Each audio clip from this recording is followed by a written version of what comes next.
Mr. President, this resolution urges Congress to grant Hmong veterans the Congressional Gold Medal. There's an incredible history behind how the Hmong supported American service members during the Vietnam War.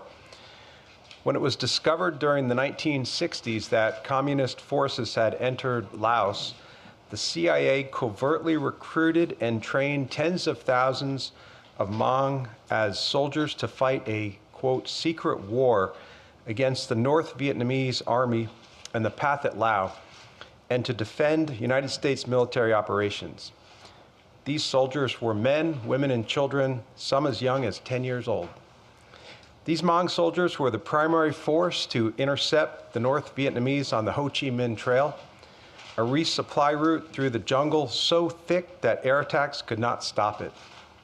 The guns and ammunition they destroyed on this route were weapons that could not be used against American forces.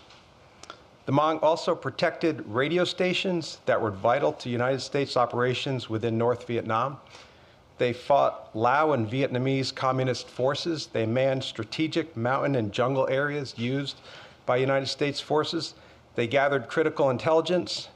They would rescue downed airmen in situations considered too dangerous to send United States forces. On what was deemed a good mission, they would only lose 10 Hmong to rescue one American airman. At the height of the secret war, the CIA base at Long Chen in Laos reportedly had one of the busiest airports in the world. Hmong pilots flew up to 10 missions per day and thousands of missions total. Whereas American airmen came and went on tours of duty, Hmong pilots flew until they were either killed or injured in action. 50% of Hmong pilots were killed in action. Before the war, there were an estimated 300,000 and 400,000 Hmong living in Laos. It's estimated that between 10 to 50% of the entire Hmong population was killed, soldiers and civilians, during the conflict. The Hmong casualty rate was 10 times the rate of American casualty rate in Vietnam.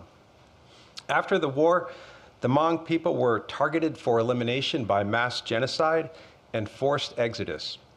Their villages were bombed, chemical weapons were dropped on them, their houses were burned, their crops and livestock were destroyed, tens of thousands were tortured, and tens of thousands were killed in retribution for having assisted United States forces. They became refugees within their own country. As many attempted to flee to Thailand, they often walked for weeks through Laos. They then had to cross the Mekong River to get to Thailand. The Mekong River is a big river, and as they attempted to cross on makeshift rafts or by swimming or on logs, many were shot at. Many drowned as they attempted to cross the river. Those who made it to Thailand were placed in refugee camps, overcrowded camps with no running water, no electricity, no sewage disposal. Many died of pneumonia, died of malnutrition, died of dysentery, of gunshot wounds. When the CIA recruited the Hmong to help our country, they were promised that we would take care of them after the war. Edgar Buell, a senior United States aide for the CIA who worked closely with the Hmong army, said, quote, "Every Hmong that died, that was an American back home that didn't die, and one that was injured that wasn't injured. Somebody in nearly every Hmong family was either fighting or died from fighting. They became refugees because we, the United States government, encouraged them to fight for us. I promised them myself, have no fear, we will take care of you."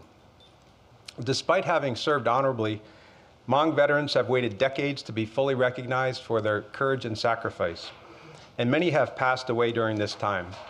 In 2023, bipartisan groups of United States senators and representatives separately proposed awarding Hmong veterans the Congressional Gold Medal.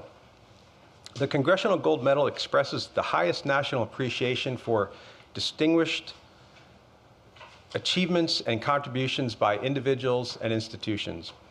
After World War II, Filipino veterans were honored for their bravery and sacrifice. Similarly, Hmong veterans deserve this honor. Alaska has the third highest Hmong population per capita in the nation, This resolution urges the United States Congress to grant these Hmong soldiers the recognition that they have deserved. I urge your support. Thank you.